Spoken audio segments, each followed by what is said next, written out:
Hi, and welcome back to the Bob's podcast, The Quality Drive, where we have simplified conversations about standards and quality assurance.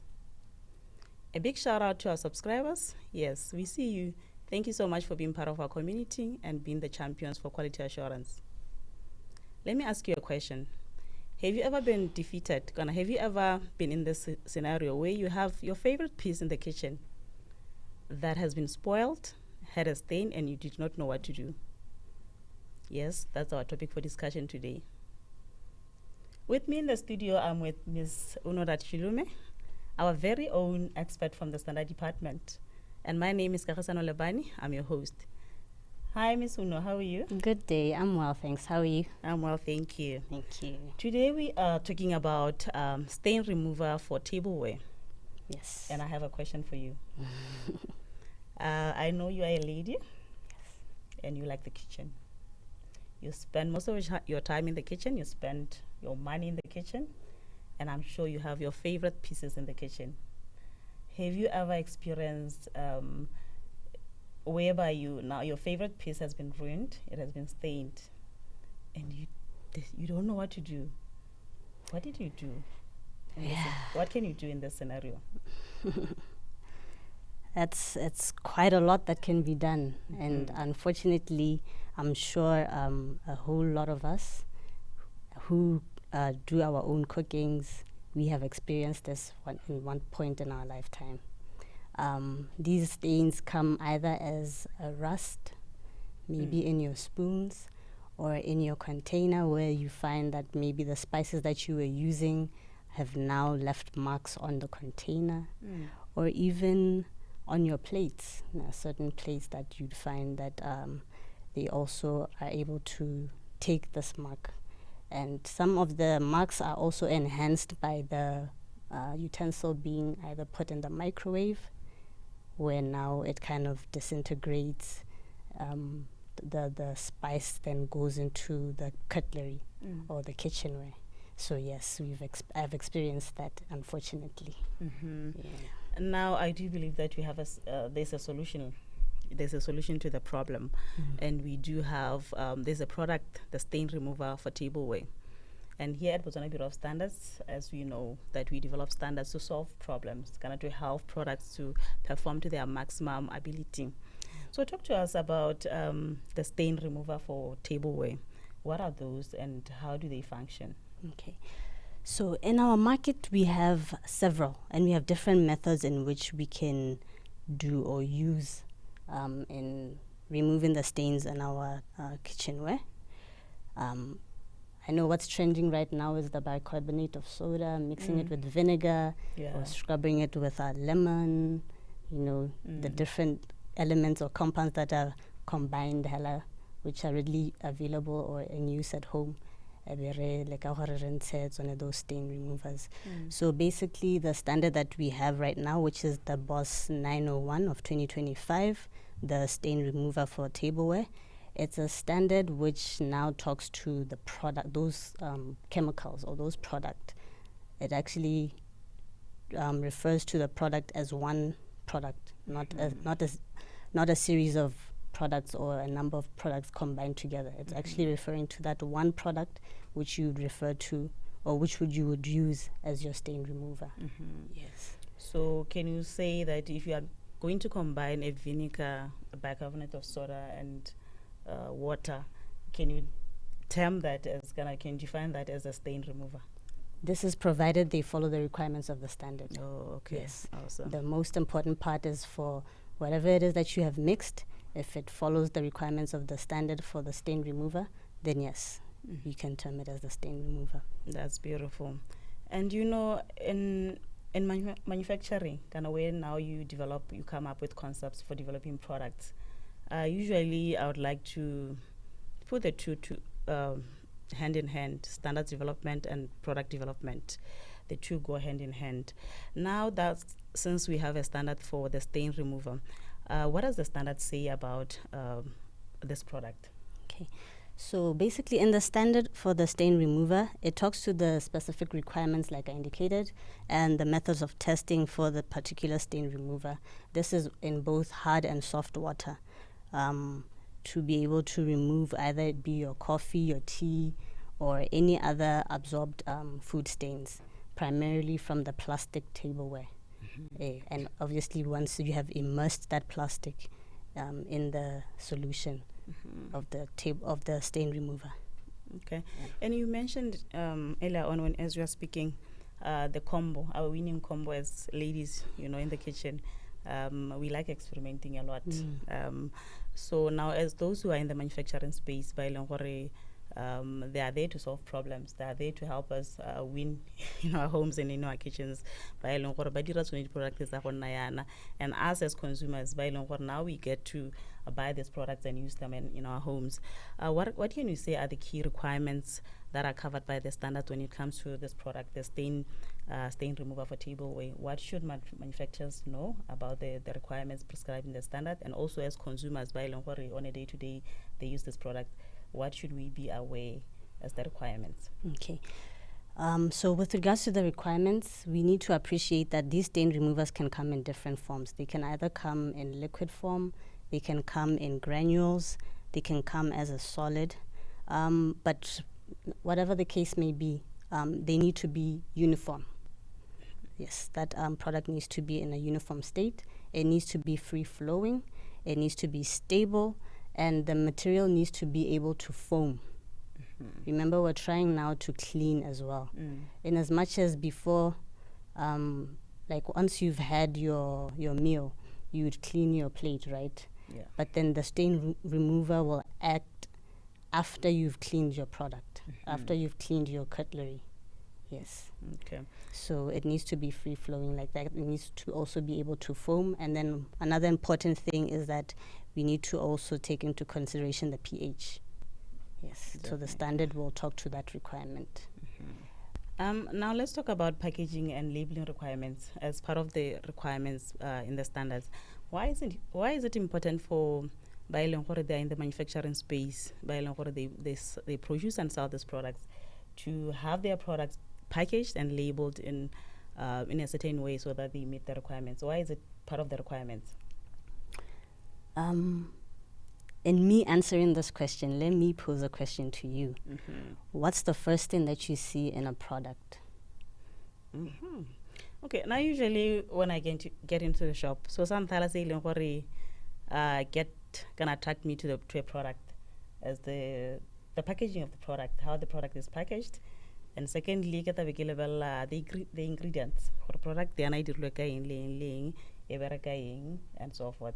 So usually the first thing you're packaging, or is this product attractive, and the ingredients in a more thing.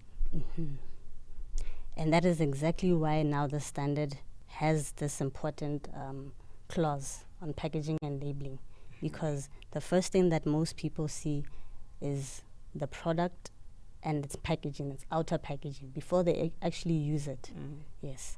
So in terms of the packaging and the labeling of the product, it's very important that we have the name of the manufacturer or the address, the telephone number of the manufacturer or the person or people or company that was producing this product.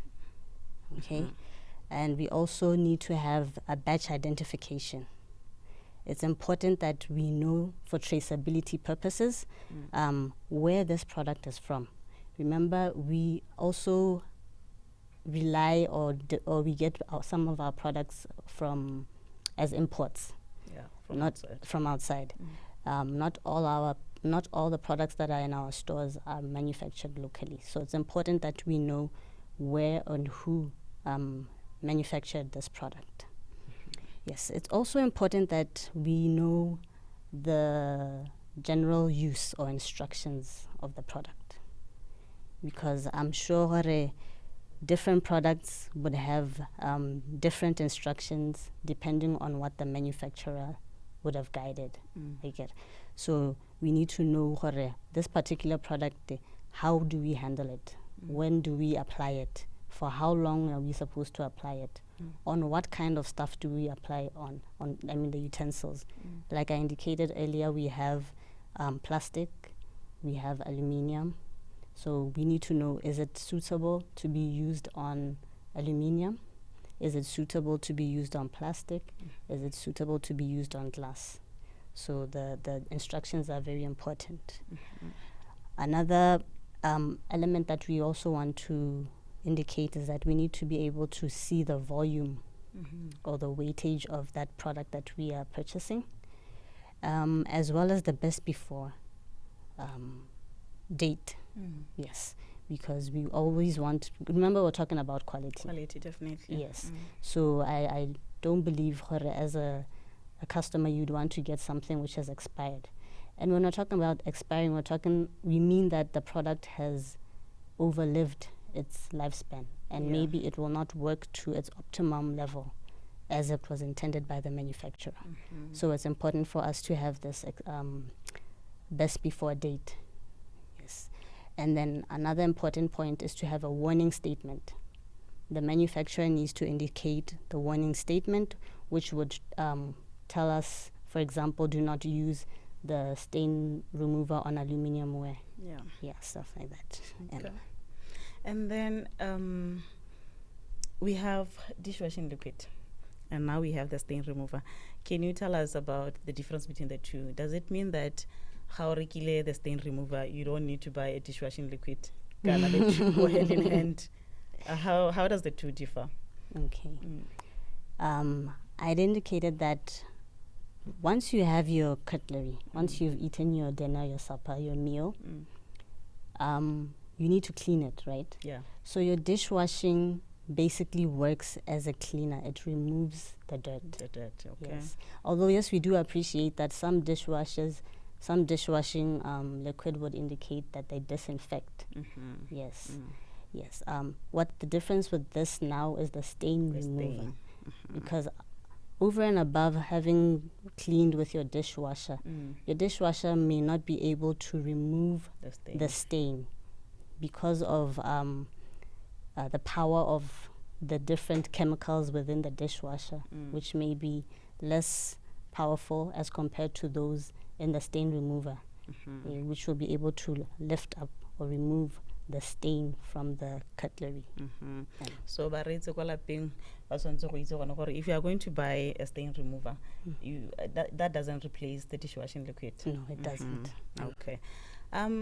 This standard is currently under development, and this is BOS 910 of 2025.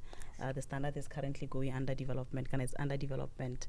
And usually there's a stage where now we source, we request for comments from the public, from the stakeholders, which the standard is currently at. So what can you say about this stage? How can you encourage the stakeholders and the interested parties to participate and send in their comments? Okay.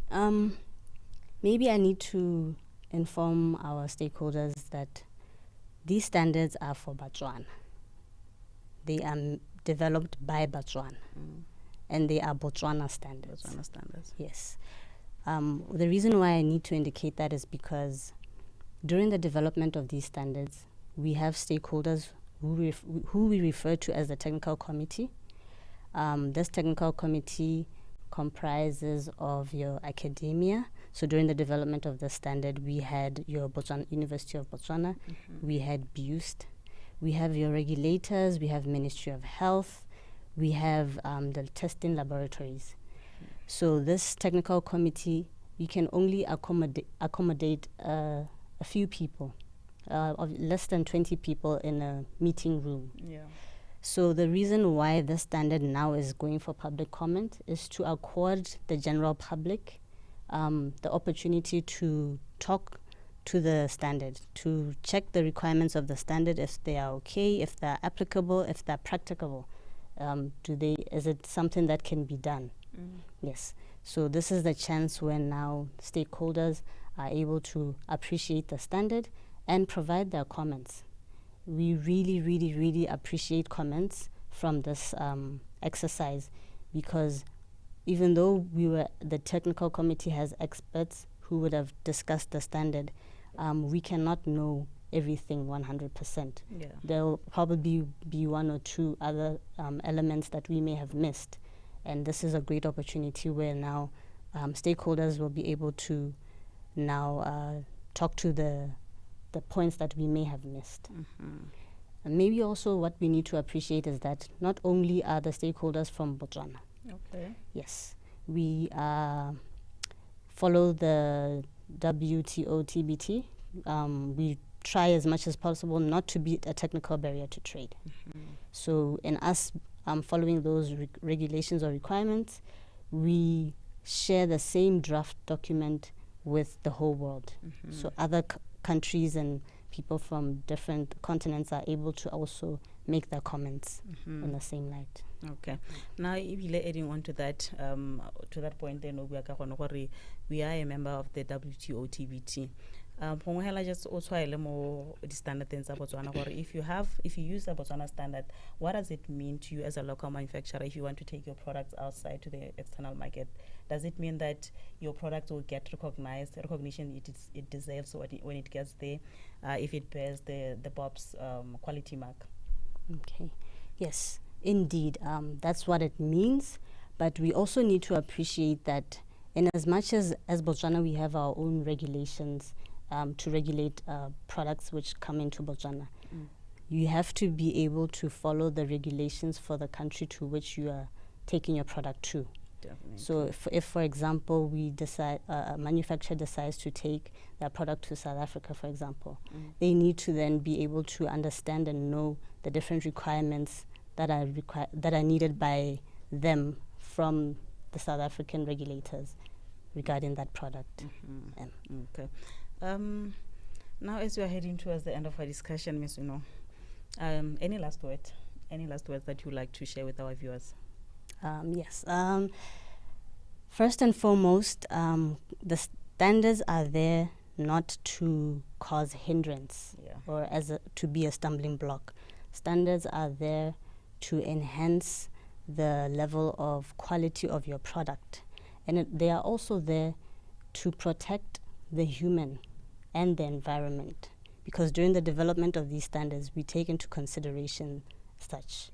So in using the standard, you are guaranteed that you will get a certain level of quality. Yes. So I would encourage Botswana stakeholders out there to ensure that they follow the requirements of the standard. Le Botswana, they should inform themselves with the requirements of the standard. Definitely. So that they know what is it that is needed within the product. If it doesn't foam, they should be able to, feel free to take it back to the manufacturer and indicate, no, your product does not meet the minimum standards that it's supposed to meet.